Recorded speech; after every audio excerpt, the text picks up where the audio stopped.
तो ये हदीस फरमाई, कमाल की हदीस है।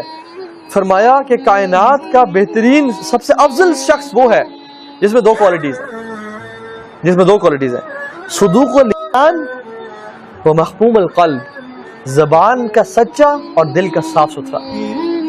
ये कायनात का अफजल इंसान जिसका ज़बान सच्ची है और दिल साफ और पाक है। और हमारे दिल वलियाज़ु बिल्लाह आजकल थैंक्स टू सोशल मीडिया, इसकी वजह से तो बहुत ज्यादा जेलसी फैल गई है। एक दूसरे को देख रहे हैं और हसद और नजर बद और कितना कुछ लगता है। हसद इंसान को पहले, जिसके दिल में है ना, वो पहले मरता है हसद से, वो पहले डैमेज उसको पहुंचाता है हसद, और दूसरे शख्स को बाद में नुकसान पहुंचाता है। क्योंकि जो जिसके दिल में हसद है ना, वो पहले ही अपने आप को कोड़ के जेलसी के साथ हसद से अपने आप को मार रहा होता है, साइकोलॉजिकली डैमेज करे अपने आप को, फिजिकली डैमेज करे अपने आप को।